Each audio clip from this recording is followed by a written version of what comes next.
We are talking youth at risk, vulnerable youth, vulnerable families. You know, if you listened to yesterday's show and you heard the conversation around school dropouts, you would have heard some very sobering stats our guest shared with us around youth unemployment in particular. The figure that stands out for me, 3.4 million young people, those are ages 15 to 34, not working, not studying, not engaged in any kind of formal skills training at the moment. 3.4 million. And the question is, what kind of future awaits them with no job, no education, no ability to acquire new skills, no apparent prospects of any way of bettering their circumstances. It's one of many social ills that concern our guest who's on the couch with us today. Catherine Brink is the founder of Little Brinks, which is a non-profit organisation that aims to give those caught up in this cycle a chance of improving their prospects, them and many others. And Catherine, I have to say, I've been hearing about Little Brinks for years. It's so nice to finally have you in studio with us to tell us more. Welcome. Thank you for having me, Pippa. I really appreciate it. Tell us a little bit about the inspiration that led to the founding of the organisation. 12 years ago, we were summoned to meet my daughter's biological mum in Badisa in Elsie's River. Once we got there, we were waiting, and she didn't pitch. And whilst waiting there, we saw about 20 to 30 kids running around, waiting with elderly folk. And I said to the social worker, why are they here? What are they waiting for? And she said, well, they're waiting for clothing and food and anything we can help them with. And from there, I looked at Danny and I just said to him, well, we've got to do something. There's got to be more for us to help with. And from there, just snowballed into Little Brinks. And for the past 12 years, we've just been doing what we can to try and help as many foster kids as possible, and try and keep as many children in school, because the problem is they've got no support and they end up dropping out. And that's where we're trying to help keep them in and keep them going. Okay, so that's the broad picture. We're going to talk in detail about how that happens and what is done. So that was back 12 years ago. You started small. I know it started with gestures like a Christmas party here, a food parcel there. It's grown substantially in those 12 years. Give us a sense of what you do today. So today we've got 3 soup kitchens that run Monday to Friday. We've got a couple of smaller soup kitchens that we help 2 to 3 times a week, depending on what we get in. We've got a safe house that's busy all the time, right throughout the year. We've got soccer teams that we help in Hout Bay. We've got a matric dance room. We've got counselling sessions that we do through SAPS. And then we do helping 27 families on and off, that just helps them with food parcels and, again, just tries to keep them afloat. How do you identify, I mean, there's so much need in this country. As I said, that the youth in particular, 3.4 million of them needing help. How do you identify who to help, Catherine? God, it's so hard. It's very difficult to choose, pick and choose. What we've done is we work very closely with social services.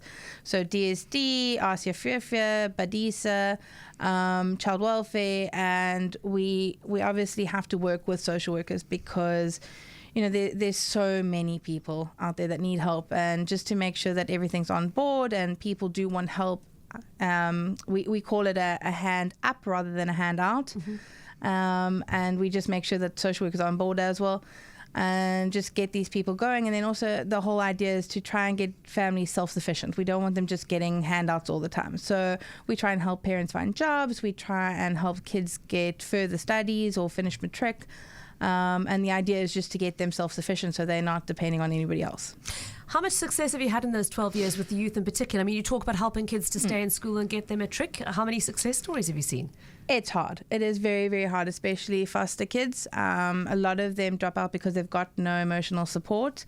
We've linked up with an amazing school called Buren High, and they are amazing. The staff there are very, very good, and they're on par with us and our hopes and dreams. And, to try and get the families involved is very, very difficult. We've got a child with us at the moment staying in our safe house, and she doesn't mind us speaking about her. We've spoken to her, and her name's Kayla, so shout out to Kayla. Kayla is 17. She was in foster care all her life, and she went through a bit of a patch, and things didn't work out with her foster family then, and they ended up returning her to social workers. So when she was 13. So for the last 4 years, she's been bouncing in and out of children's homes. She hasn't got schooling. She's just been living on the streets, basically. And she came to us about 3 months ago And she has done a full 360. I mean, she's amazing. She's come off of drugs. She's now working full time again, and she'll be studying hopefully through correspondence to try and get a matric because she's so far back. And that's the idea of where we want to go. We want to try and help more kids because we're finding that you can help them and you can support them, but if they haven't got any place to stay and they haven't got anybody pushing them like they need, they're not unfortunately going to make it. So what we've done now at the moment is we found a house that we're trying to buy, and we'll take those kids, like the Kaylas, and we'll put them in this house, and we'll have a mother. We've got a house mother already. Her name's Findy, and she's listening at the moment. And Findy's been with us for 6 years already, and she's offered to stay in the house and help us run it. And we'll take on up to 6 teens, anything from 17 to 22, and we'll educate them. We'll get them trained in whatever field they want to get into. We've got panel beaters, mechanics, hairdressers, nail technicians. We've got them all willing to help these kids. And the idea is to train up these kids and try and help them so they don't end up on the streets like Kayla did. So just to try and support them a little bit more.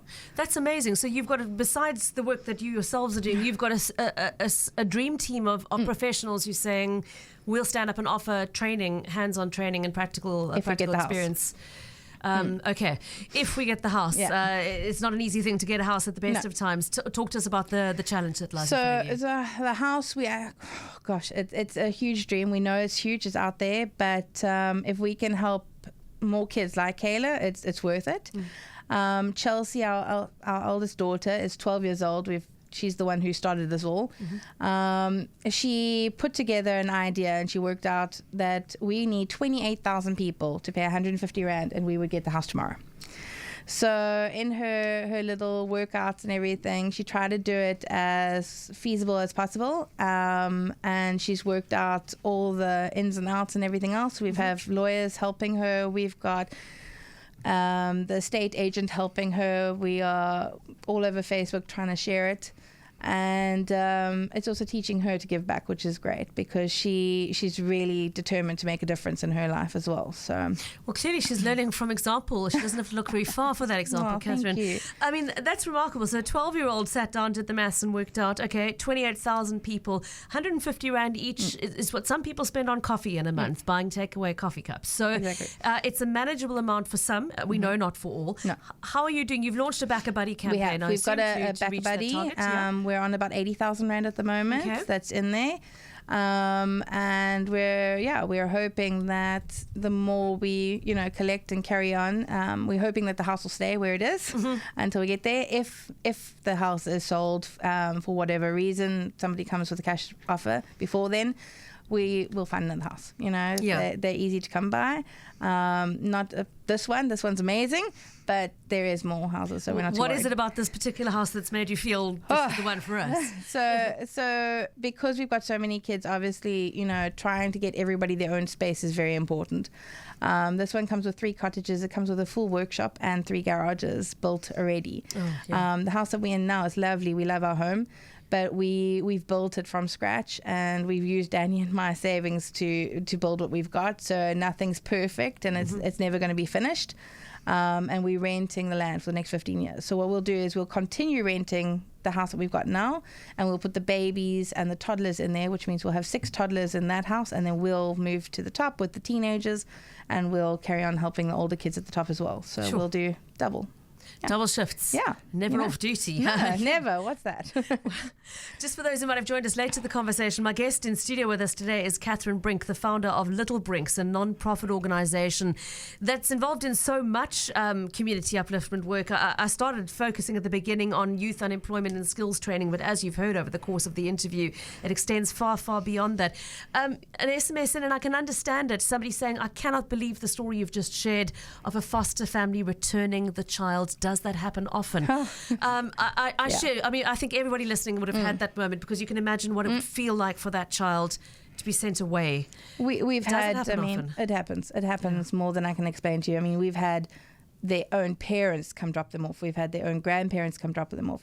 Once we opened our safe house, we had people coming to drop off their kids at the safe house themselves, and we had to phone social workers to come collect kids. We've had fathers molesting their own children. It happens more than I can explain, and more than I want to tell you. And I think that we try and keep it quiet because we don't want to talk about it, but unfortunately this is happening daily, and it's not going to stop until we do all stand up and try and help. So yeah, that's what we're doing. Well, I want to share with you 2 WhatsApps that have come in while we've been talking. One simply saying, the most amazing woman, please can we as the Cape Talk family support her? Absolutely. And my producer is going to tweet the link to the Back a Buddy page so that you can do exactly that. Lovely message in from Alan saying, please tell your guest she now only needs 27,999 people, as I'll be donating 150 after hearing this story. Alan, that's wonderful. And I hope others will respond in the same way. The big vision, I mean, you reach who you can in a particular community with the reach and the resources available to you. If money was no object, what would you be doing? Still this. Probably more this. More soup kitchens out there, more hands on deck, more schooling for the kids, and then more open homes. It's really scary how many kids we see daily that just need love and affection and somebody pushing them in the right direction. So our goal is to show every child that they have the option and the chance to not follow what their parents did, that they don't have to follow the same footsteps, and they can be better, and they're allowed to dream. I think the problem is kids don't know that they're allowed to dream because they've never been told you can do this or you can be anything you want. And that is our hope and dream, is that these kids know that they can dream big and they can go for it. They can set goals. So we will be there to try and help as many of them as we can. Because it's difficult to say to children, aspire to something better when they don't have role models around them, when all around them they have examples of people who made bad choices or through no fault of their own ended up in circumstances which are not what they're aiming towards. And foster care is a cycle. It's a horrible, horrible cycle. All our kids in foster care at the moment with us have had their parents be in foster care. So until you take them out and show them the right way a family is meant to be, and yes, no family is perfect, and Danny and I have our moments where we're like, oh gosh, what have we done? But you carry on and you keep going, and you do what you can. And they know that we're not perfect, and they know that nothing is going to be perfect, and you're going to hit boulders along the road, and it's not even little stones, it's boulders that you come across, but you deal with it, you work through it, and you just keep going. And as long as they know that somebody's behind them to walk through these dark alleys with them, they're good. What keeps you going? Because I mean, this is a non-stop 24/7 task of boulders after boulder after boulder. How do you keep doing it? My husband's my rock. He's amazing. My family have been nothing but supportive. And then my kids. My kids just, every day something else happens. All 5 of them are adopted through foster care. And every single one of them has got a story and a half where they came from and where they are today. And just watching how they've gone from strength to strength is enough to keep Danny and myself going. So, yeah. Well, I mean, what led you down this path in the first? Because maybe we didn't start at the beginning of the story. Shame, we started at you meeting a social worker to meet your child's birth parent, but 5 adopted kids. I mean, that alone is a huge task to tackle and a huge responsibility to take on. It was what never, led you there? Yeah, it was never the dream. Danny and myself got married very young, and we had a miscarriage, and then we had another miscarriage. And then we did the whole, do we adopt, do we foster? And Danny said, no adoption, no fostering. And we had our first argument as a married couple. And I took all the items that we had got for our babies, and I took it to an amazing place called Christine Revelle in Athlone. Yeah. And walked in there and burst into tears and said, you've got to take all this baby stuff. And I think they thought I was crazy, but we all know I am now, so it's okay. All these people are. And they said to me, okay, well, we'll unpack the car. You go have a look around. So we went, and I had a look around, and there was a little girl there, and I was playing with her, and a little boy caught in the corner of my eye, and I started playing with him, and I left him, and I walked out, and I went back the next day with the rest of the stuff. Danny still hadn't even noticed anything was missing. And the little boy crawled up to me from the day before, stuck up his arms. And that's our son Cole. So took him home for a weekend. Didn't tell Danny anything. Took him home for a weekend. Ladies, don't do this. It's not good. Tell your husband everything, shame. Surprised Danny with a baby for the weekend, and the two of them hit it off, and they were rolling around the floor, and I was the third wheel for the weekend. So needless to say, Cole's now 15. In 2 weeks' time, he turns 15. Yeah. He's got full-on fetal alcohol syndrome, so he goes to special needs school. But he's doing really well, and he's got a tattoo apprenticeship now at the moment, and he's finishing up school. And then a year later, we met Chelsea, and then we had an 8-year break. And then the twins just happened. They needed a place of safety for 3 months, and 3 months has become 5 years. And then Haley baby joined us 2 years ago. Yeah, she's 2 now, and we're done. I don't believe you. We've got another 9 in emergency care that come and go. So yeah, but we're good now. We. So I have to ask. I mean, how do you fund Little Brinks aside from the fundraising for the house? Yes. And we still a reminder. We would love it if Cape Talk listeners pledged, even if it's less than 150 rand. Go onto that BackaBuddy site and pledge whatever you can. Thank you. But how do you sustain the organisation? Because soup kitchens require food. They require transport to get food to the sites. Children, we know, are a bottomless pit into which you keep on pouring money. Yeah. How do you keep it all going? So Danny works full time. I work as well in the evenings teaching online English to private students. So neither of us really sleep. And then we've got amazing followers and friends who donate 100 Rand a month as a pledge. And the pledge then helps us feed a soup kitchen or keeps the car going or whatever. And 200 Rand feeds 100 kids. So how do you do that? I mean, I'm sure there are people going, that's impossible. Yeah. Pots and pots of rice stew mix, and everything else goes together, and the kids love it. So yeah, whatever works, we just keep going. What a story. Somebody, I'm reminded of that children's story of spinning straw into gold. It sounds to me like that's what you're doing every day. Rumpelstiltskin, I think it was. We'd love to spin some Cape Talk airtime into a house for Little Brinks. So please check out the BackaBuddy funding campaign, which is being tweeted on our platform at Cape Talk. And besides that, what else can listeners do to help? I mean, you mentioned pledging. Is there a link via your website? There is. And also on Facebook. If they go onto Facebook, they'll see our banking details. They're more than welcome to set up a monthly pledge. We don't do monthly pledges because we know that if we have to do a debit order on our side, some months you've got, some months you don't, and we never want to hold people to anything. So if you've got, you're more than welcome to donate and help us. We're really, really grateful. But if you don't, please don't stress. I mean, 20 Rand here or 100 Rand there, it all goes into the same pot, and we're really grateful. So I hope the next time we're talking, it's at a sod turning for your house or the gate on the new house, whatever it may be. Catherine Brinks, the founder of Little Brinks NPO. You are a formally registered NPO with all the numbers, etc. that those are in place. And the website, final thing to tell our listeners, is where to find out more. It's littlebrinks.co.za. It is. And on Facebook, are they just searching Little Brinks NPO 17... We won't ask you to remember the number. It is a registered NPO. That's good enough for me. And you'll find them on Facebook and via the website, littlebrinks.co.za. All strength to you, Catherine, and family, and Danny. And good luck. Thank you, Pippa. I really appreciate it.